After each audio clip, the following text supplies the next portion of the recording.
video फैबा problem गैया नोंसोरथ' खोनानो मोन्दों दासिमबो डक्टरानो गैया बे गथ'खौ सिकित्सा खालामनाय ब्लिडिं जाबाय थांबा मा जागोन बे गथ'आ ओमफ्राय जों दा फैफिनबावबाय नै हरजों हर गेजेर थौलायलांबाय हस्पिटालाव हाबफिनबाय जोङो नै R&B हस्पिटाल दा फिन हस्पिटालाव सफैफिनबावबाय दा माबोरै जानानै दं मा दं डक्टर गैयाबाथ' दासिमबो सिकित्सा जायाखैबा बेसेबां आवार जाखो दहाय आं बुंनाया खमसो जाबावदों जों पुलिस स्टेसनाव थांबानो 1टा 1:30 बेसेबांबा जाखाबायमोन 2टा बेसेबांबा थ' बेयावनो लाबोखानाय गथ'खौ बेखिनि समावबो जुदि गैयाबा डक्टरा दासिमावहाय दा हरनि बेसेबां जाखो दासिमबो सिकित्सा मोनाखैबा गथ'आ साननो गोनां 9:55 जाबाय नै होमबा R&B सिभिल हस्पिटालाव दंफैयो नै दाबो फैफिनबावबाय उखिलजों लोगोसे हस्पिटालाव मोनफैबाय जोङो आदा उखिल आरो थुब्लाव नायबावनोसै 10 खेब हस्पिटाल सिङाव हाबफिनबावबाय भगबान क'क्राझारनि हस्पिटाल दुखु मोननानैसो बुंदोंलै आं लेथ्राखौ नै आयु पेसेन्टफ्रा बिदियाव थाफैनांगौ नायलाय आयु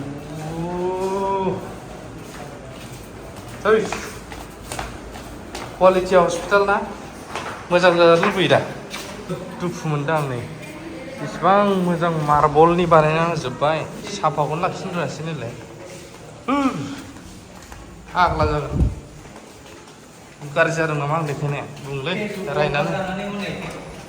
माया फाग्लासो नै लेथ्रायाबो दहायनिखौ साफा खालामबावबाय होमबाबो बेफोरो जुमुदैफ्रा होस आयु नुखाबाय दा लेथ्राफ्रा आयु हस्पिटाल हे भगबान जेरै नायो बेजोंनो लेथ्राया फैबायलै फैबाय मिथिबायना रायजोफोर हस्पिटालाथ' ओरैबायदि गाज्रिखा सोर लिडारखौ बखियो जोंहाथ' राइट गैखाया नोंथांमोना बखिनो हागोन ओमफ्राय ओंखाम मोनजायाखै बेसाराफोर ओंखाम गैया दै गैया दङ दा बिदि बोरै थागोन बिसोरो जाय बिमा फिसा जाय फिसाजोआबो बे गाज्रि खालामजानाय 11 जन होननानै खोनाबाय दायो दायनिगिरिफोरखौ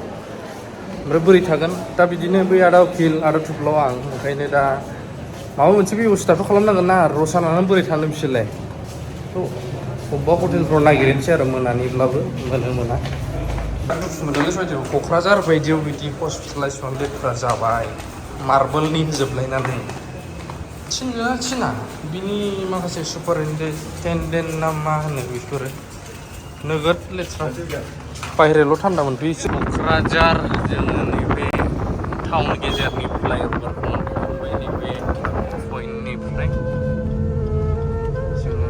मिथिनो मोनला दायो ओंखाम मोनो ना मोना हटेलाव मानो होनब्ला टाइमाबो अलमस्ट खैथा जाबाथाय 10:15 जाखाबाय नै फैयै जोङो बाजै हटेल मोनफैबाय खिन्थु बन्द' नै आं सान्दों सिङाव खुला बियो मानसि दंदां थानांगौ फाला होआखैना सायाव बुदो न' खालाम बाजै हटेलाव ओंखाम नागिरफैदों खुलिबाय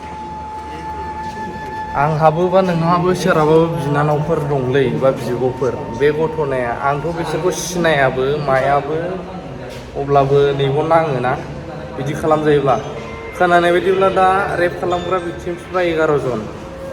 थ' बिसोर ओंखाम मोनजायाखै मायाखै बेखायनो दा जेसेबां हायो बाजै हटेलाव नै खुलिनानै होबाय एसेब्लाबो बिथांमोननो हैनो ना माखौ जानानै थानो बिसाराबो बिमायाबो जाम्बि न'खराव जेबो गैया फिसाजो जाय बेबायदि खालामजानाय एसेबाबो नांगोन जायफ्रा खोनादों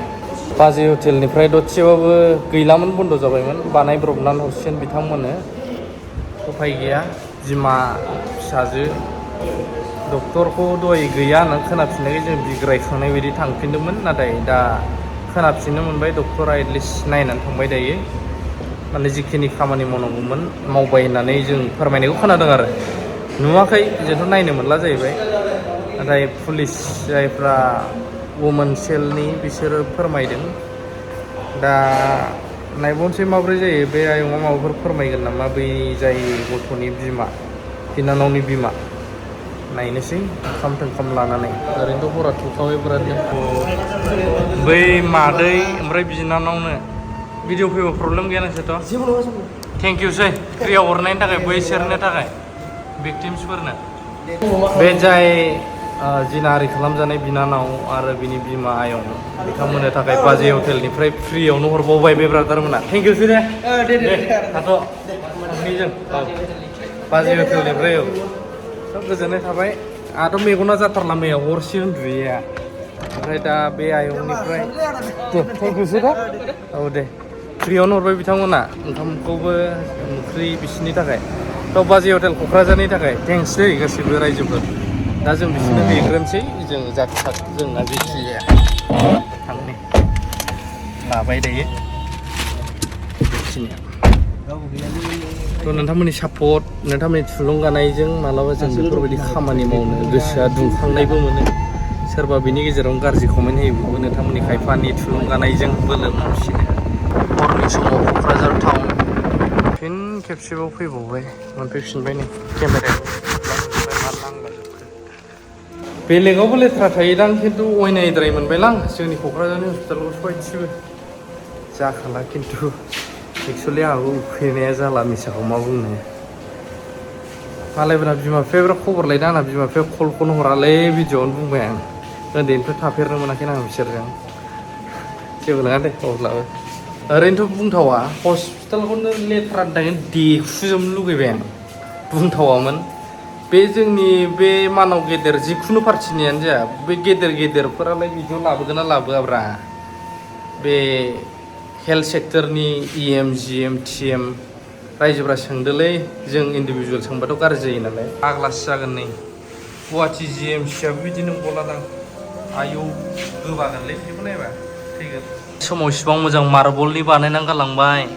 दा सुइजारलेण्डआव बिदि लेथ्रा नुफिनबा बोरै जानांगौलै रायजोफोर खायफा जोंनो हागौ आंखौ खिन्थु सुइजारलेण्डना सुइजारलेण्डआ बेसेबां साफा मिथिगौ नोंथांमोना दा बिदि जायोब्ला नैलाय खना मोनसेबो नायजाया बिदियाव बिदि उन्दुलाबायनानै थानांगौ बेसाराफोर मा जागोन आयौलै गोबानोल' बाखिसै आं सयथिबो मोनानि अलमस्ट 10:50 11 जासिगोन मैया हरसे उन्दुगोन नालाय उन्दुनो ओंखारनायबो जाला प्लास बिदियाव बेमारिफ्रा बेमारसिनसो जाफैगोन बायदि मोनबाय आं थ' आंनि हाम्बल रिकुवेस्टसो बियो नै नाय लेथ्राया प्रमद बर' सारनिसिम हेल्थनि बा मानि दैदेनगिरि नङाबाबो साफा खालामनो बिथोन होयोब्ला बहुद मोजां जागोन आंनि हाम्बल रिकुवेस्ट आरोना थ' बिथांमोननो ओंखाम होफैनो मोननानै गोजोननायबो मोनबाय ओमफ्राय गैयालै बेसाराफोर न'आव जेबो गैयानो ओमफ्राय जाम्बि जाम्बा फिसाजो ओमफ्राय बेबायदि सिटुवेसनाव बिदि खालामजानांगौबा सियरलि जों न्याय नागिरनायाव बिसोरनो हेफाजाब होनांगोन नङाबा बोरै जानो ना दायनिगिरियाथ' दायनिगिरि साजा मोनखानांगोन थ' बेबायदि जानानै दं आरोना दायो ओरैबायदि लेथ्रा क'क्राझार हस्पिटालाव सोरबाफोर हाबफैफेराखैबा जोंहा रुपुनाथ ब्रह्म सारनि बै समनि बिनि नामाव जाय हस्पिटाल दं मोनसेल' बेनो बिदि जालांजोब्बाय बेसे दुखु गोनां होनबा सान्थिनो गोजोन पिसलेण्ड साफा बिराद साफानो नाथाय सिङाव नुबाय दा माबायदि रायजोफ्रा मा बुंनो सानो बेयाव फैयै फैयै 12था बारफैबाय नै मोनानि दुगैनोसै मानांसिगोन जाला सेस जाजोब्बाय गोबां मानसिया जेबो साननाय नङा जानो हागौ खिन्थु नैबेफोरबायदियाना मालाबा नोंनि बिनानाव आंनि बा सोरजोंबा जायोब्ला माबायदि मोनगोन